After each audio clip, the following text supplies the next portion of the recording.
Welcome to today's show. Today I'm going to be breaking down the Dallas Cowboys, their off-season and free agency. I'll be covering details such as free agents if they're about to have go into free agency, off-season news and details, and other news as well. So let's begin. As far as starting out with the Dallas Cowboys offense, they were majorly improved when they traded for Amari Cooper. They did send the first-round pick to the Oakland Raiders for Cooper, but his playability and what he brought to that team really allowed them to go to the playoffs and really turn their season around. I'd say it's totally worth for the first round pick. And Cooper's still young too.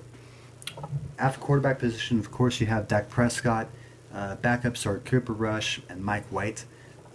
These are guys that, as far as their backups are concerned, haven't really proven themselves. All they've done is played in the preseason, not really in the actual regular season, so we have no idea what they can provide. Cooper Rush had a lesser preseason than he had the year before. The previous preseason, I felt like he really showed that he can be a quality backup. This past preseason, I wasn't impressed at all, so I would pursue a backup quarterback option for him. This is a situation where you can bring over a Sam Bradford or a Ryan Fitzpatrick or even a Teddy Bridgewater, and they can come in and back up Dak Prescott in case he gets injured, or you just need a guy that can just fill the position as insurance. I don't believe Cooper Rush or Mike White can do the proper job of being a proper backup. We've had previous seasons where the Cowboys had like a Kyle Orton or a John Kitna as their backups. Even Tony Romo was a backup for a season. So it's very important for this team to have a solid backup. It's just the way their team is made up. As far as your running back group is concerned, their only free agent is Rod Smith. He's a good backup. I would try and re-sign him. Other guys that you have in the backfield is Darius Jackson and Jordan Chun. Neither of those guys are, in my opinion, worth having on a roster. They could be released for all I care. At fullback, you have Jamisi Awale, was traded over to the Cowboys from the Raiders, which the Cowboys traded to the Raiders, Ryan Switzer. This is a good fullback. He's one of the fastest fullbacks in the league. Played well, and I think that they can re-sign him, especially since they traded for him this past season. Other free agents they have on the offense is Geoff Swaim, right tackle Cameron Fleming, center Marcus Martin, wide receivers Cole Beasley and Tavon Austin. They have notified Terrence Williams will be released once the free agency period begins, so that's another notable name.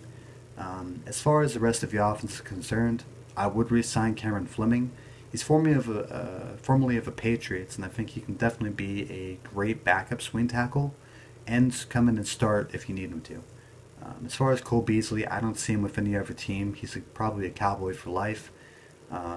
And Tavon Austin played pretty well special teams wise and as a deep threat when he was healthy this past season, to where he's earned his right to be re-signed as well, in my opinion.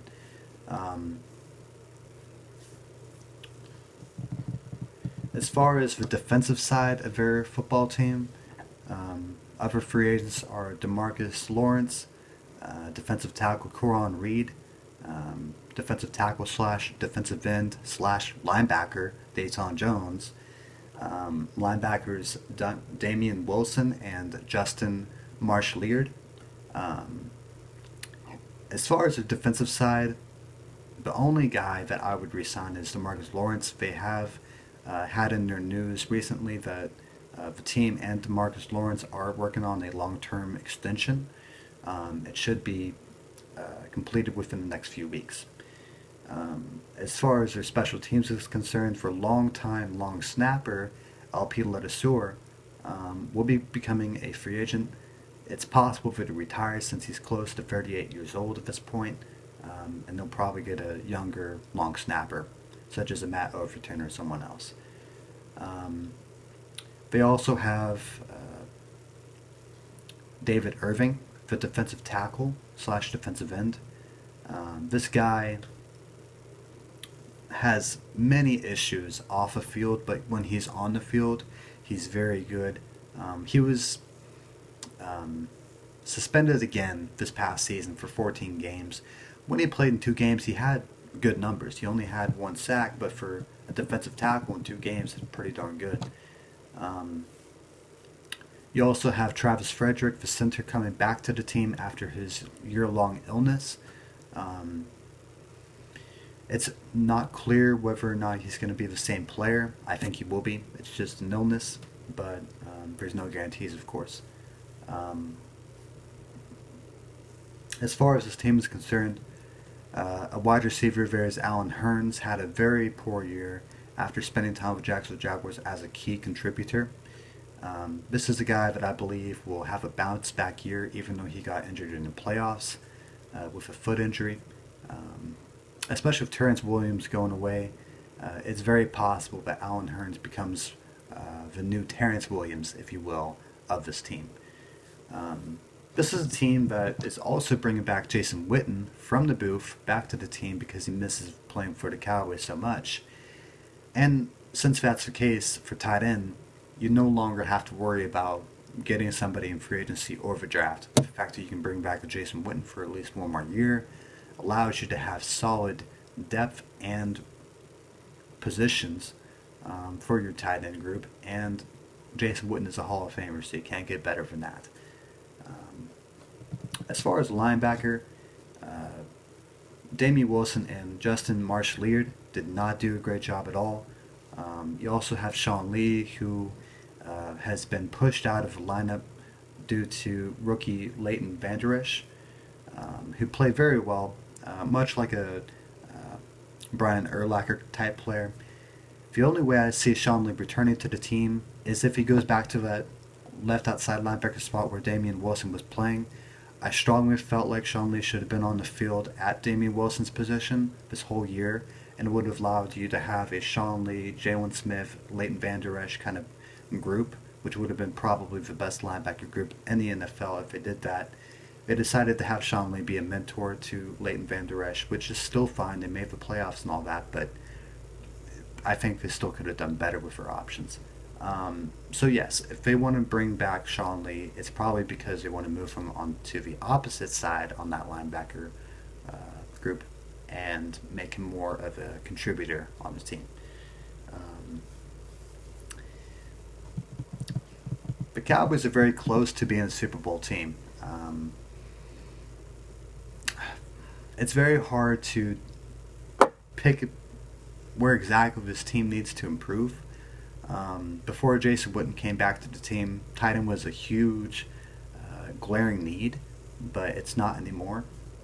The fact that Travis Frederick is coming back allows our offensive line to be good. The fact that they have Amari Cooper, and they'll probably re-sign Cole Beasley, means that you've got a good wide receiver group. Of course, you got a great running back group of Ezekiel Elliott. With DeMarcus Lawrence coming back, you got a good defensive line, especially if you re-sign David Irving and he can get his act together. I guess the only glaring need on defense is that left outside linebacker position.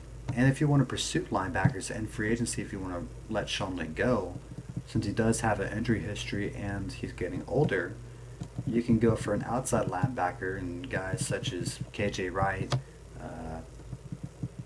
Anthony Barr, Thomas Davis, Michael Kendricks. You can try out Preston Smith, Shaquille Barrett, C.J. Mosley, Jordan Hicks, Quan Alexander, Preston Brown, Deion Buchanan. There's plenty of options.